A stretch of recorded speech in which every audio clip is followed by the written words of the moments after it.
Selamat datang kembali. Kali ini kita mau bahas lebih dalam satu aturan penting nih dari bukunya Richard Templar, The Rules of Management. Ya, ini buku yang menarik ya. Betul. Sumber kita spesifik dari aturan ke-58, kenali saat Anda stres. Kedengarannya simple ya, tapi wah implikasinya ini lumayan besar loh. Bener banget. Apalagi buat peran manajerial. Nah, itu dia. Jadi misi kita nih, pengen bongkar kenapa sih Templar ini keras banget soal manajer dan stres, katanya nggak bagus gitu. Kontraproduktif ya katanya. Iya, dan gimana caranya kita, Anda semua, bisa lebih peka sama tanda-tanda stres di diri sendiri sebelum ganggu kerjaan gitu. Oke, siap ya? Siap. Kita bedah bareng-bareng. Jadi, Templar ini di aturan 58, dia langsung tancap gas gitu. Dia bilang, manajer yang hebat itu malah menghindari stres. Oh, jadi bukan malah tahan banting gitu ya? Justru itu.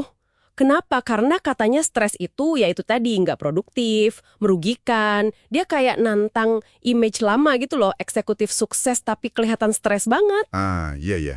Citra yang kayak gitu udah kuno lah ya menurut dia. Betul, manajer modern yang efektif itu harusnya ya tenang, berkendali, gitu katanya.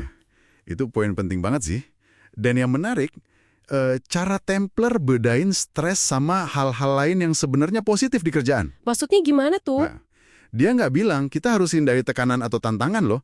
Justru sebaliknya, kita itu butuh katanya kegembiraan, tantangan yang bikin semangat, antusiasme, senang-senangnya juga stimulasi. Oke, jadi itu bahan bakarnya ya? Iya, itu positif. Tapi stres, reaksi negatif yang bikin capek mental, fisik, itu dia bilang penghambat. Stres itu bukan tanda kerja keras, tapi tanda ada yang nggak beres gitu loh. Oke. Jadi jelas ya bedanya tantangan positif itu bikin maju, stres negatif itu bikin ya ambruk gitu ya. Nah, pertanyaannya nih, gimana kita tahu kapan kita udah lewat batas dari sekedar tertantang jadi beneran stres? Nah, ini dia. Pendekatan Templar itu personal banget. Dia nyaranin kita kenali sidik jari stres kita masing-masing. Sidik jari stres, maksudnya? Gejalanya kan bisa beda-beda tiap orang. Ada yang mungkin sakit kepala khas, atau pola tidurnya jadi aneh, atau gampang marah banget, susah fokus. Nah, begitu Anda ngerasain pola gejala Anda itu muncul, Templar bilang, berhenti dulu sebentar. Jangan diabaikan gitu ya? Betul, jangan dianggap angin lalu. Berhenti sejenak itu buat refleksi cepat. Refleksi cepat. Ngapain aja tuh pas refleksi? Templar kasih 4 pertanyaan kunci nih buat ditanyain ke diri sendiri. Pertama, kenapa ya saya kok rasanya begini? Kedua, apa sih pemicu spesifiknya sekarang ini? Oke, cari penyebabnya ya. Iya. Ketiga, apa satu hal yang bisa saya lakuin sekarang buat bikin agak mendingan? Dan keempat, ini juga penting, gimana caranya biar pemicu ini nggak muncul lagi atau paling nggak dampaknya berkurang ke depannya? Wah, 4 pertanyaan itu kayak alat diagnosis darurat ya. Ini nyambung banget sama penekanan Templar kalau kesehatan fisik, mental itu nggak sepadan lah dikorbanin buat kerjaan. Tepat sekali. Mengenali sinyal stres itu langkah pertahanan pertama.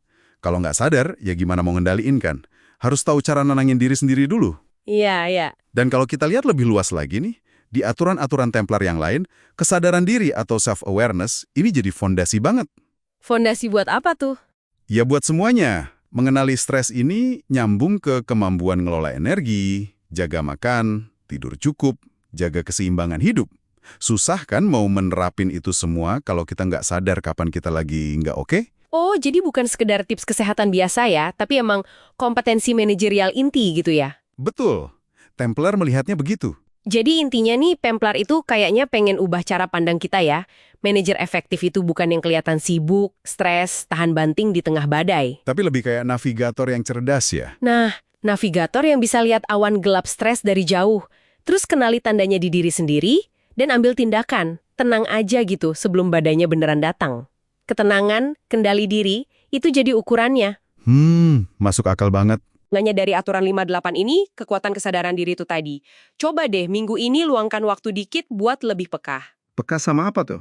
Sama tanda-tanda khas Anda kalau mulai stres. Mungkin mood berubah, atau ada rasa nggak enak di badan, atau pikiran muter-muter di situ aja. Dan kalau udah mulai kenal polanya, jangan langsung dilawan habis-habisan atau diabaikan gitu aja ya. Coba pakai kerangka pertanyaan Templar tadi. Iya, 4 pertanyaan itu ya. Betul. Mungkin nggak langsung beresin masalah gedenya, tapi bisa bantu ambil langkah kecil buat ngelola reaksinya. Nah, sebagai penutup nih buat Anda bawa pulang, coba deh identifikasi satu aja pemicu stres yang paling sering muncul di kerjaan akhir-akhir ini. Satu pemicu utama ya. Iya. Terus, pikirkan satu langkah konkret, sekecil apapun nggak apa-apa, yang bisa Anda coba lakuin minggu ini buat mulai ngatasin itu. Atau paling nggak ngurangin efeknya lah. Kira-kira apa langkah kecil pertama Anda itu? Semoga pembahasan kita kali ini bisa ngasih perspektif baru ya soal ngelola stres di tempat kerja. Terima kasih banyak sudah menyimak.